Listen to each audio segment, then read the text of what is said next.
Now, some people who come close to death claim to catch a glimpse of the afterlife. Those bright white tunnels, those hosts of heavenly angels. There are those who say they see the light. They hear the angels. Others claim to have floated above their own body as medics brought them back from the brink of doom. Well, now there could be a scientific explanation for what's going on. Science journalist Wilson De Silva joins us now to explain. Good morning to you, Wilson. Thanks for being with us. Morning, Monique. Now, scientists from the University of Michigan have found a possible explanation for these glimpses of the afterlife. That's right. It's the first hint of anything or what might be happening in the brain, because originally everyone thought if the brain runs out of oxygen and runs out of blood, then it shouldn't be functioning. It should actually just go completely silent. It's not getting glucose, it's not getting oxygen. But it turns out, so they did these tests on 9 rats, poor 9 rats. They volunteered, though, you should know. And they provided them with potassium chloride, which stopped their hearts and stopped the blood flowing, which is a clinical definition of death. And to their great surprise, they saw brain activity continue, but not only continue, actually spike up, go really, really high, like equivalent to an intense emotional episode. This is the first hint that something might be happening after death. Nobody's ever bothered to look at this. Why? Why? Well, I find it extraordinary that we haven't known this before. Well, because they really thought that these stories that people were telling, and it's about 1 in 10 people who have cardiac arrest and survive actually tell these stories. Not everyone, but 1 in 10.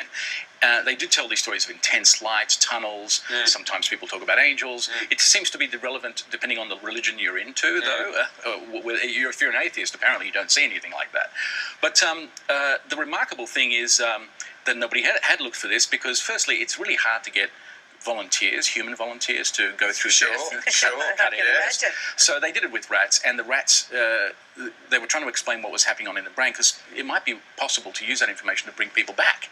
Yes. Anyway, to their great surprise, it was they went on for 30 seconds, and this was a surprise because everyone thought that the brain was dead, and it opens the door to understanding what happens after someone theoretically dies. It's easy to imagine that the brain, experiencing one of life's great shocks, great traumas, i.e. death, would go into electronic overload. So, you know, the electroencephalogram show this heightened activity of the nervous impulses of the brain and the electrical activity in the brain, which might explain things like light and sound. Exactly. But do they explain those experiences that people have of apparently levitating above their own body, of being able to describe the scene that played out from the objective observer's point of view? This is the first hint of anything. Nobody's ever looked for this, so the first hint that more research is needed before they really understand what's going on. But up until now, we've had no scientific explanation. It's been kind of, I don't know what's happening. I don't know. Yeah, so it's nice. It means more research, so more rats will have to volunteer, I think. Still yes, you do. Makes me sad, even the rats. Anyway, we'll move on to another topic causing a buzz among scientists, and something very unusual has been happening on the sun. It's experiencing an unexpected cold spell. Now, in layman's terms, what's going on? Well, there's something called a solar cycle, or solar maximum, solar minimum, where the sun goes really, really active. The sun's rather middle-aged, you know. It's this massive, huge, fiery ball of nuclear gas burning away 200 million kilometres away, and we still feel the heat. In fact, if it wasn't for the sun, my God, we'd all be frozen. So the sun's really important. But it does go through this cycle they've discovered in the last few hundred years. Every 11 years, on average, it goes up in sunspots. The sunspots are kind of little...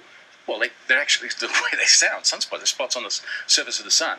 And they indicate a little bit of cooling at the top, but they also indicate massive storms that are generated. Now, we were supposed to be in a solar maximum now, like elevated activity, but it took more than a year to get into it. And it seems to be a lot lower. They're predicting the lowest amount of sunspot activity in solar flares since the 1920s, which is a surprise. We just need to know, Wilson, is this going to lead to an ice age, a mini ice age? No, it's not. It's actually the equivalent. The impact on Earth on weather systems is equivalent to a a sparrow's proverbial, if you like. Really? But, yes, but what's That that much. But what's really dangerous is the electrical activity it generates. These storms, these flares, actually can knock out satellites, can throw electrical systems out. Yeah. There was in Quebec in 1989, the whole power grid in one part of North America just went down completely because it just sparked.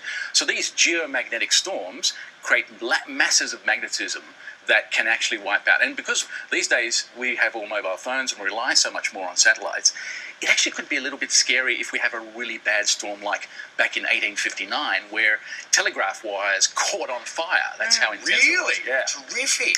Yeah, let's look forward to Great one that. to watch, yeah. I can see, Andrew, you really like the dramatic. I do. Oh, yes. We're in indeed. commercial television. Of course we like the baby. dramatic. I mean, the way you describe the sun as bellowing out all that heat from so far away and yet somehow managing to affect us in insidious ways that we've never even thought of. I mean, it's like talkback radio, isn't it?